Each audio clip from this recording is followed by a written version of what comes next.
여러분이 이미 공부하셨다시피 이 주기도문은 우리 자신의 소원을 이루거나 문제를 해결하는 것 정도를 그 내용으로 하지 않습니다. 주님이 가르쳐 주신 기도는 우리 성도의 정체성을 규정하며 우리 성도가 도달하게 될 궁극의 목적지를 소개하고 있어요.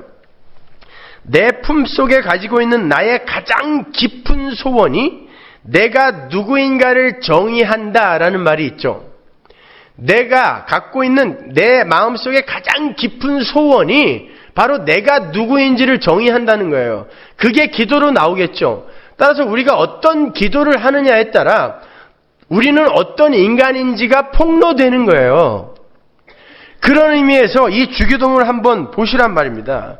하나님은 지금 제자들에게, 기도문을 달라는 제자들에게 너희는 이런 삶을 살게 될 것이고 너희들의 정체성은 바로 이거야를 가르쳐 주시는 거예요. 주기도문을 제가 사역으로 조금 구체적으로 느려서 번역을 한번 해볼게요. 우리 성도는 하늘에 계신 하나님을 아버지라 부를 수 있는 자들이며, 이게 하늘에 계신 우리 아버지예요. 우리 때문에 모독을 당하고 있는 하나님의 이름은 반드시 거룩하게 찬양을 받게 될 것이며 하나님의 통치가 온전히 일어나는 하나님 나라가 완성될 것이고 하늘에서 이미 이루어진 하나님의 뜻이 이 세상에서 온전히 성취가 될 것이며 우리에게 하늘의 만나이신 예수님을 양식으로 주셔서 죄와 허물로 죽어있던 우리를 살려내신 하나님께서 다른 세상의 양식들을 전부 쳐내시고 오직 예수라는 양식으로만 배부른 자들로 만들어내실 것이고 율법에 의해 형벌을 가해야 하는 율법의 시대가 가고 예수님의 십자가로 인한 은혜의 시대가 와서 우리가 우리에게 죄 지은 자를 율법으로 정죄하지 않을 수 있는 그러한 하나님의 나라가 이미 왔으며 가시적으로도 완성이 될 것이고 선악과라는 시험, 즉 프로베이션 기간이 완전히 끝나고 생명나무만 있는 새하늘과 새 땅이 곧 도래할 것이고 나라와 권세와 영광이 모두 아버지께만 돌려지는 그러한 완벽한 하나님 나라가 올 것이며 그 나라에서 하나님과 영원히 살 자들이 바로 우리 성도인데 그 모든 것이 하늘의 양식으로 우리에게 오신 예수 그리스도의 십자가에서 영적으로 모두 이루어질 것이고 이루어졌습니다. 이게 주기도문이 담고 있는 우리의 신앙 고백인 거예요. 그런데 주기도문 안에 쓰인 동사가 전부 부정과거 시제라고 그랬죠. 부정과거 시제가 임페러티브, 명령문으로 쓰이면 어떤 의미가 있다고 그랬어요? 과거, 현재, 미래의 전체를 아우르는 그런 내용으로 바뀐다고 그랬습니다. 그러니까 예를 들어서 나라의 임하옵시며 라고 기도할 때 그 안에는 나라가 이미 임했고 하나님 나라가 이미 임했고 지금 임하고 있고 완전하게 임할 것입니다 라는 뜻이 모두 담겨 있는 거예요. 그런데 주기도문의 모든 동사가 부정과거 명령형이란 말입니다. 그러니까 주기도문은 과거에 이미 임한 것과 현재에 진행 중인 것과 종말의 현실이 모두 그려져 있는 이미와 아직의 교리를 선명하게 보여주고 있는 기독교 핵심 교리의 보고인 거예요. 아니 아직 십자가도 지기 전에 이런 기도문을 가르쳐줘도 되는 거예요? 예. 부정과거 시제로 동사가 쓰여 있다니까요. 그런데 주기도문의 청원을 구체적으로 나누어 보면 크게 7개로 나누어져요. 첫 번째가 이름이 거룩히 여김을 받으시오며죠. 두 번째가 나라의 임하옵시며예요. 세 번째가 뜻이 하늘에서 이룬 것 같이 땅에서도 이루어지이다고. 네 번째가 오늘날 우리에게 일용할 양식을 주옵시고. 다섯 번째 우리가 우리에게 죄 지은 자를 사하여 준 것 같이 우리 죄를 사하여 주옵시고. 여섯 번째 우리를 시험에 들게 하지 마옵시고. 일곱 번째 다만 악에서 구하옵소서예요. 저는 이 구조를 카이즘 구조로 봅니다. 1항과 7항을 A와 A-로 보고요. 2항과 6항을 B와 B-로 봐요. 그리고 3항과 5항을 C와 C-로 보고 가운데 네 번째를 D, 이 기도문의 핵심인 D로 보는 거예요.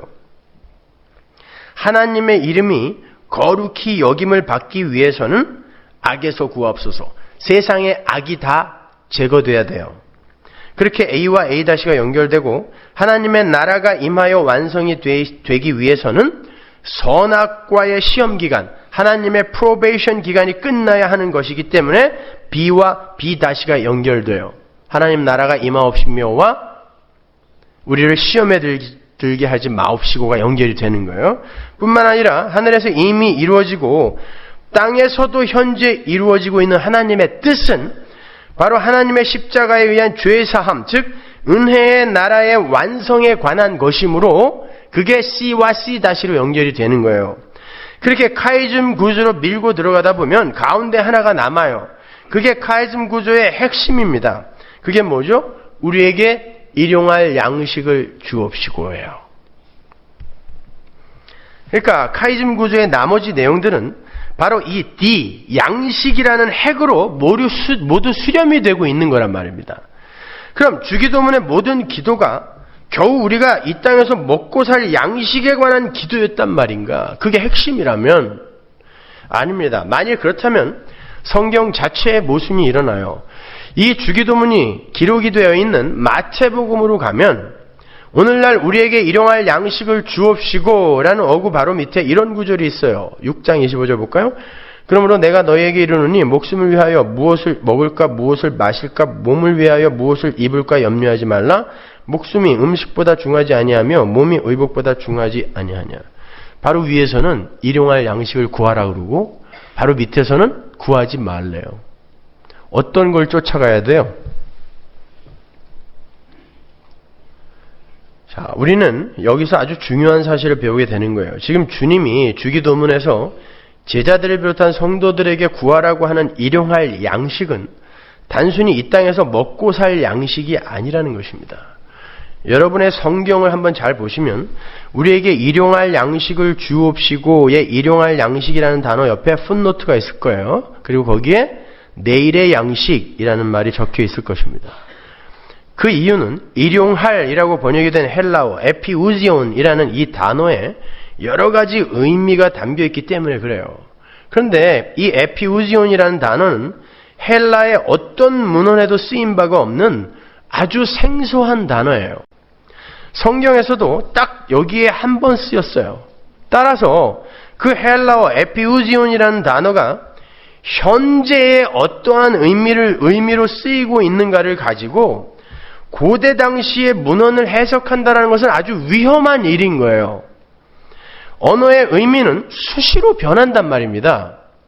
제가 토플 시험을 볼 때만 해도 게이라는 단어는 조이라는 단어였어요. 그래서 비슷한 말을 고를 때 그걸 골라야 됐는데 지금은 게이라는 단어는 동성연애자를 가리키는 말입니다. 그렇죠? 언어는 이렇게 짧은 시간에도 완전히 그 뜻이 바뀌어버린단 말이에요. 따라서 오늘날의 현대 헬라어를 갖고 그 당시의 헬라어를 추론하여 그 해석을 하면은 안 된단 말이에요.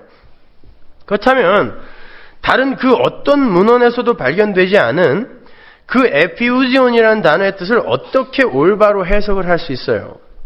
그때 필요한 게 바로 아람어 성경이에요.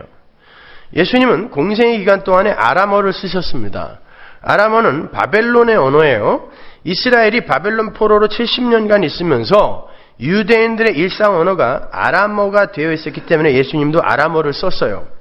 오히려 히브리어는 유대인들 중 아주 극소수의 학자들이나 랍비들 정도나 쓸 수 있는 일반인들에게는 거의 잊혀져 있는 언어였어요. 그래서 아람어 성경은 당시의 사회문화적 배경을 잘 그려주는 그러한 좋은 참고가 돼요. 그래서 헬라어 성경의 단어 해석이 모호할 경우 항상 아람어 성경과 비교 대조하여 보는 것이 중요해요. 그런데 아람어 주기도문에는요, 오늘 우리에게 내일의 양식을 주옵시고 라고 되어 있어요. 그러니까 정확하게 그 부분을 번역하면 하나님, 오늘 우리에게 오늘 먹을 양식을 주세요가 아닌 하나님, 오늘 우리에게 내일의 양식을 주세요 라고 번역을 해야 맞아요. 그런 첨언인 거예요. 그러면 성경 자체의 모순을 일으키지 않아도 되잖아요. 그렇죠? 그렇다면 내일의 양식, 내일의 떡이 뭔가? 구약에 바로 그 내일의 양식이 나오죠. 하나님께서 이스라엘에게 내일의 양식을 오늘 주신 적이 있었습니다. 광야에서 만나를 주신 사건이죠. 하나님은 6일째 되는 날에 항상 내일의 양식을 함께 주셨어요. 왜 여섯째 날에 다음 날 것까지 주셨죠? 제가 주기도문 강해 때 거기에 대해서 자세히 설명해 드렸으니까 잘 모르시는 분들은 그걸 참고하세요. 그 다음 날이 안식일이기 때문이죠.